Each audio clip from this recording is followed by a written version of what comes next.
Hello, consistent and predictable income community. My name is Dan Roshan. Today, I'm joined with Tamra Simons, and she's going to talk to us about how to have relentless agent productivity, and not only just in business, but also in your personal life as well.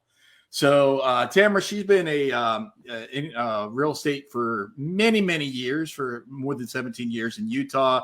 She is a John Maxwell coach, and she is somebody who does a lot of workshops and a lot of training to be able to help real estate agents and other people get the best out of life. Welcome, Tamra. Thanks so much for having me. You're welcome. I'm excited. Yeah, this is going to be great.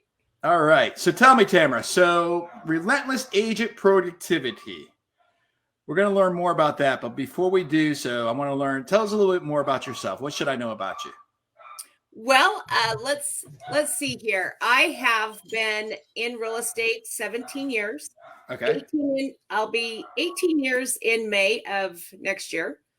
And I've been married 30 years. Okay. I have a son, 4 grandkids, and 3 dogs. You know, I remember when I was a newer real estate agent, I don't know if you remember this as well, they'd have the people in the crowd. They say, okay, if you've been licensed for a year, stand up, and for 5 years and 10 years. And now I'm starting to realize I'm one of the last still standing. So I suspect that's probably you as well. Huh? Yeah.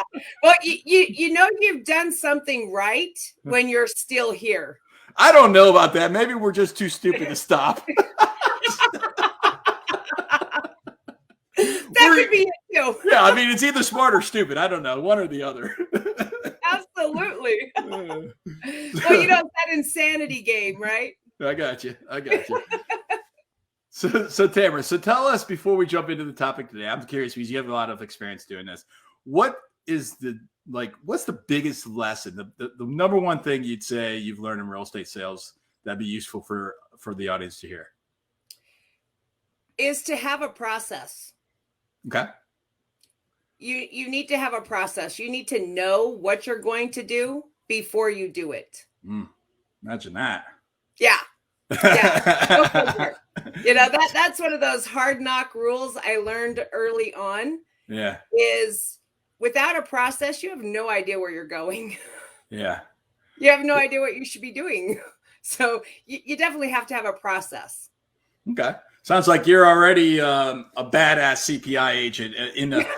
You're a cousin. You're a cousin. There we go. All right. So Tamra, so let's talk about relentless agent productivity in business and personal life. What does that mean to you? You know, it's a book I wrote 2 years ago, and it based on, you know, getting your productivity so that it becomes a natural process. So okay. whether you're being productive in your business or in life, they coincide together. I mean, if you have a chaotic personal life, your business is going to be just as chaotic. Of course, yeah. You know, so I found that, you know, writing down your goals in order to put them in action, it also frames the brain so that it's like right there in the forefront of what it is that you're wanting to do. At the same time, making time to do it.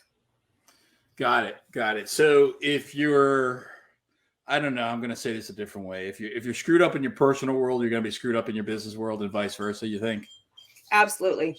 All right. Yeah. You can't have one be completely perfect and have it not leak into the other. So if it's chaotic in one, it's going to be chaotic in the other. Got it. All right. So that's the downside. So how do we become relentless? I think you have to decide what's most important to you. So if you're, you know, gearing towards being successful in real estate or in, you know, whatever profession you might be in, if you don't have goals set for yourself and you don't measure them, you will never make them. Right. Yeah, you'll get there. You just don't know where you'll get. Yeah, exactly. Well, okay. and those goals that you're pushing for, if you haven't, you know, completely outlined them so that they're a true vision, you'll never hit them because you don't know where you're going. So let me bounce this off you. Let me bounce an idea off you. So the way that I set goals is understand where am I at today? Where do I want to go? What's the rules of the game? And now what's the first step to take that's going to result in the biggest outcome for me to then take the next step. And then once I know what the first step to take is, boom, now I take that step. And that's what I continue focusing on until that step is complete. And then it's time for the next step. Does that align with the way that you perceive this? It does. It does. Because you have to have a clear focus in order to know what that first step's going to be. So if you can visualize, okay, I need to get from here to here in order to make this happen. And so if you can't do that and you don't have it, in your absolute mainframe, then you get lost in that whole shuffle. You can't get to the next level. What about for people who just have a hard time doing that? Then they need to hire a coach. Have some accountability in there somewhere, in order to have someone, because in life, you can't do it alone. There's no way you can survive this game of life all by yourself. You have to have a tribe that helps you get to where you're wanting to go. Yeah. If you don't have that tribe, then, I'm sorry, Rome wasn't built in a day and it wasn't built by one person. Got it. So what's the biggest thing that you think gets in somebody's way of following, to say, okay, I'm going to set a goal. I'm going to have clarity on what to do. I'm going to take the first step and then the next. What do you think gets in their way? Their mindset. And then what does that mean? If you, in real estate, we always talk, you got to have a thick skin. Well, because it's not an easy game to play. And it's a hard game to play. Yeah. And unfortunately, so many get into the business thinking that this is easy. Yeah. And then they get in there and they realize, oh, hell, what did I do?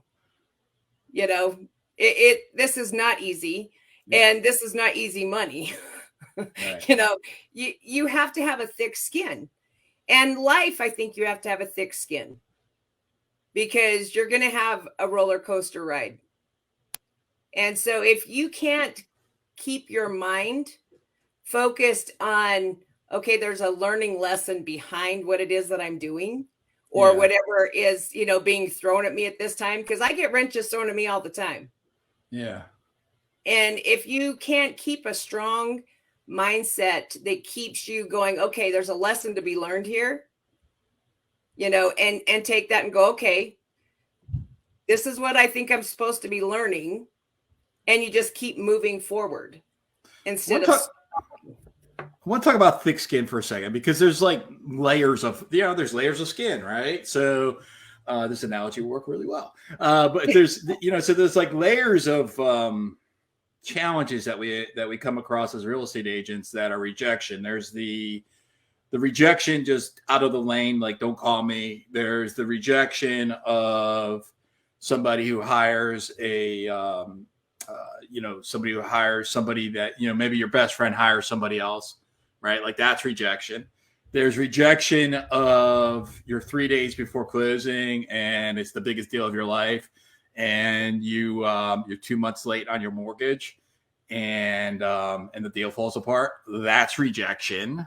Yes. So it's like these layers of, rejection. I guess that you don't get to the deepest tissue without passing through the outer tissue. So it's getting comfortable with that minor rejection of, hey, don't call me. But there's still rejection that goes past that. Where do you think most agents get stopped? I think they get stopped at the first one. Okay, my best friend or family member didn't use me in this transaction. Then you have to figure out why. Why didn't they use me? Did they know about me? Did I provide enough value? What did there had to have been a reason why I never crossed their mind. Or maybe there's not a reason. Maybe they just, I mean, I guess there's a reason, right? Maybe that you crossed your mind and they said no. I mean, Yeah. that could Well, be an option and at too, that which would be the point, it's value. like you Yeah. didn't give enough value. Yeah, which would be the value. Yeah. Because if they saw you as the resource, then there wouldn't be a conversation. Right. Because Okay. I think that comes down to value. If you're always me instead of finding out exactly what it is that you could solve for them, then you haven't provided enough value. Yeah, I guess for me, and yeah, it's 100%, providing value, but not being attached to it though. Because I think Oh yeah. that's where a lot of agents get, it's like, well, I thought I provided them a lot of value, or they go to justify that they did provide enough value. And then they get upset, they get their feelings hurt, they get pissed off, whatever the case may be, because it's like, well, what the heck? I invited them to my client appreciation party. They came and they drank wine with me, and they still use Joe Schmo. Right. And there's this thing that goes on in our heads. So how do you deal with that if that's the case? Well, you have to realize that you can't attach yourself to every single deal. Yeah. Personal or not. You have to remember, and I can't tell you how many times I've told my clients this is a business transaction. We can be friends at the end of the day, but during this is a business transaction. Got it. So it has to come from that point, because if you get to where you're attached to the outcome, when it falls apart, you're crushed. Or if you end up in a nasty negotiation session within that transaction, yeah, then you're like, I am never doing real estate again. This is not my career. Then you let it beat you up. You just cannot be attached. Okay.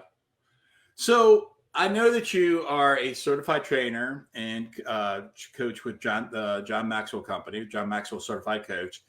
If I were to have a conversation with you and I'm your client, it's day one, second one of our relationship, either what would you ask me or what would you want to know about me as your client?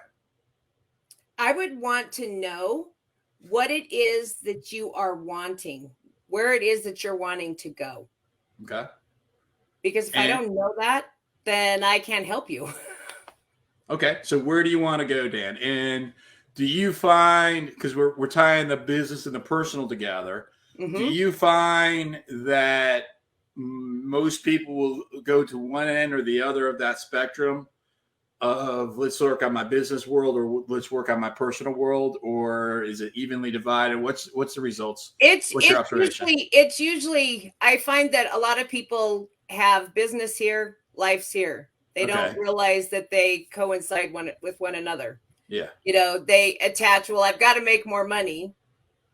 And usually a lot of times it revolves around finances. And they can't get over the fact of, okay, well, I've got to make this amount of money each and every day. Okay, well, there's things that we have to change through the process in order to do that, but that's going to affect business and life. Of course, that brings them together. And so then would you say there's a certain amount of money I have to produce daily on average? Would you then break that down into the actions? Well, absolutely, because I have to know exactly what it is that they want, mm-hmm. And where they see themselves going in their career path. If they're just looking to do, say, 12 transactions a year, that's one deal a month, and that's where they're wanting to go, and they're really not looking to scale that, then we have to dial that in to 12 deals a month or to 12 deals a year. 12 deals a year scares me though, because there's zero. Yeah. 12 deals a year is great, but planning on 12 years a deal is a scary proposition, because if you lose one or two, you're losing that's 8 to 10% or whatever, 15%, that's a big chunk of change that you have no real room for error. Well, you have zero room for error, because if you didn't make that one deal a month, that's that income loss that's going to set you back 90 days versus, okay, you've got to be able to plan 90 days in advance, and that's kind of how I try to facilitate with each and every one of the agents that I'll work with is, plan 90 days ahead. If you have 5 deals on the table, plan to lose 2 and close 3. Yeah. Is 3 enough? Three's sort of a magic number for me for a solo agent is the 3 a month, because then that gives you, if you lose 1, you're still good. Even if you lose 2, you can still survive. And you don't have to work 18 hours a day to be able to accommodate that. What's your number? Where would you, like, if I'm a solo agent? Number. 3's your number as well? Number. Okay. It is, because it kind of goes to that tic-tac-toe, 3 strikes. I got you. Yeah.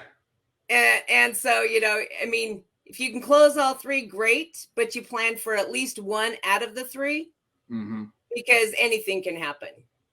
Yeah. It's real estate. There's seriously anything can happen in real estate. I had 9 deals fall out in 1 month. And I thought my world was coming to an end.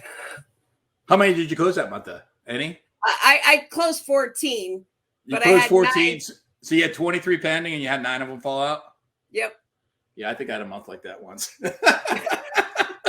Yeah. Well, at the same time, I survived the actual housing crash. Yeah. So I figured, and I hadn't been in business very long right before that happened. So I had been in long enough that I was used to a certain amount of momentum, and I was used to a certain amount of income. Yeah. So it's like, well, you either go with the flow, or you swim as fast as you possibly can to learn what needs to happen next. Yeah, there was in shifting markets, you sometimes have to swim blindly, and that may be something in the near future where, we're going through a shift right now. I think that we could predict what's going to be needed to happen, which is going to ultimately, I think this shift is just more lead generation, more focus, more activities. And I'm not saying that that's not true of the previous shift, but the shift that you're talking about, I bet you, were you doing foreclosures or short sales? I did both. Right. So without me knowing the answer to that question, I could predict what the answer was going to be. I don't think that's going to be the answer through this shift. There may be a small amount of that, but not too much. Not like it was before. And it's, this market shift that we're moving into is nothing like before. This one, I still think you need to arm yourself. You still need to know your skill sets. You need to know what you're doing so you can educate your clients. If you can't educate your clients, you're not doing your job. I think the difference between this market shift and the last one is, and when we say the last one, we're talking about from 2007 to 2009.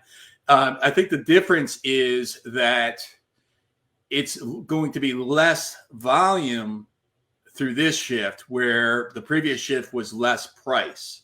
Right. And so where the prices dramatically decline, I'm not sure if that's going to happen. I mean, there will be a little bit of, a downward moment, pushing.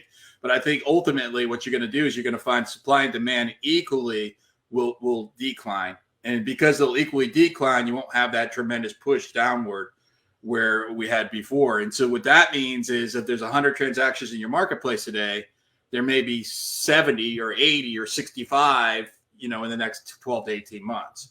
What are your thoughts about my assessment on that? I think you're right there.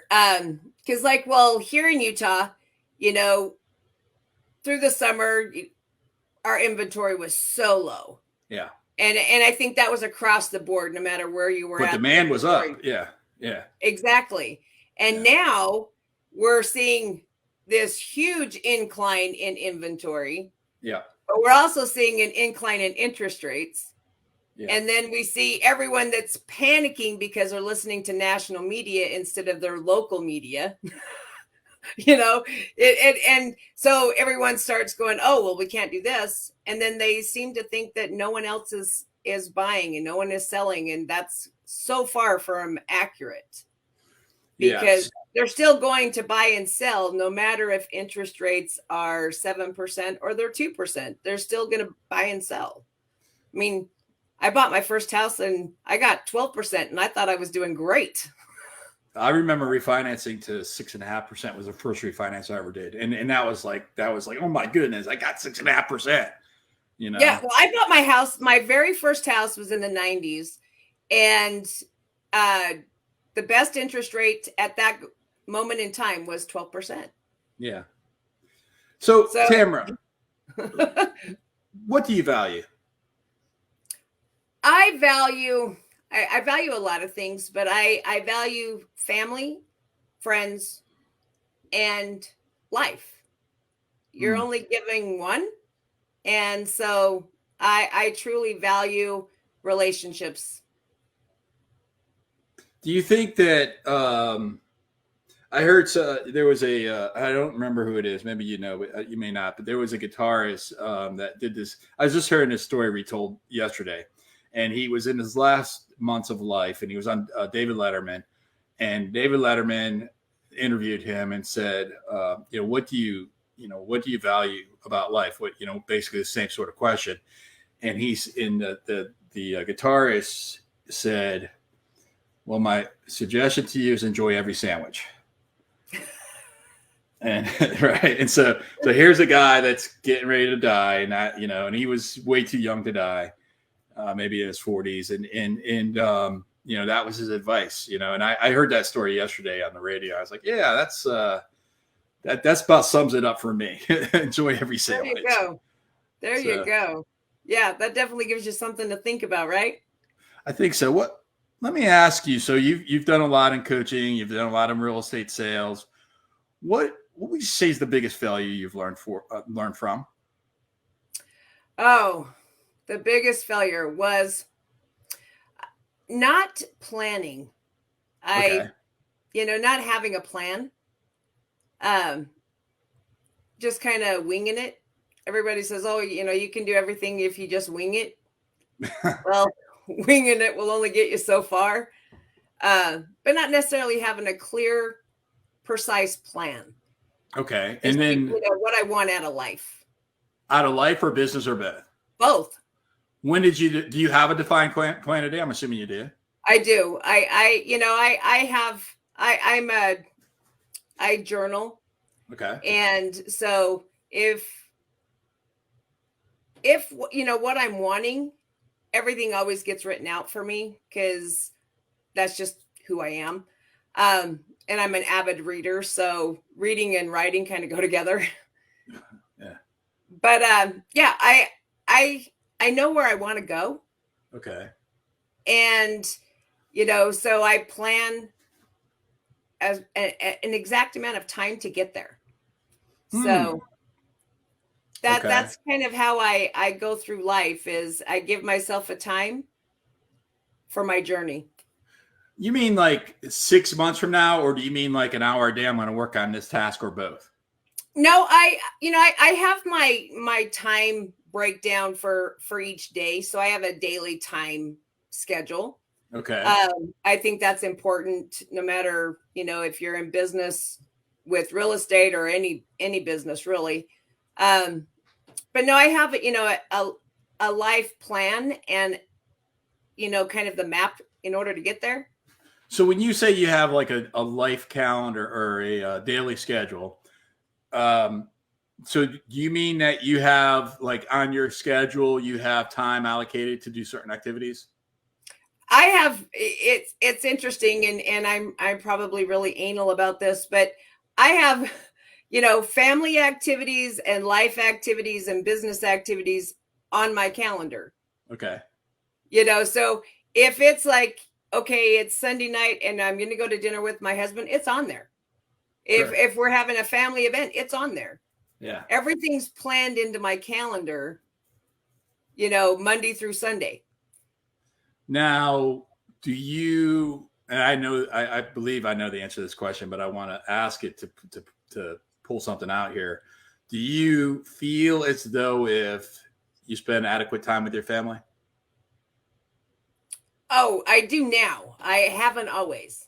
Okay. Have you always blocked time? No. Okay. So before you blocked time, did you have adequate time with your family? No. Okay. All right. No, I'm just because going to leave. Hold on, Tamra. I just want that to sit there for just a second. Just let that sit for a second. All right. We let it set. All right. Go on. I'm sorry. oh no, I just think, those are lessons that we learn Mm-hmm. as, the longer you're in business, you realize, okay, what am I doing this for? If I'm constantly working, because I was a workaholic, I worked around the clock. I mean, Mm-hmm. we're talking, I would wake up and go, oh, I got to do this. And I was solely focused on nothing but work, work, work. And relationships fell to the wayside. And it took one life event to realize, okay, you only have so much time with each person in your life. And if you work all the time, you're missing out on all of those moments you can never get back. Would you be willing to share that life event with us? Actually, I will.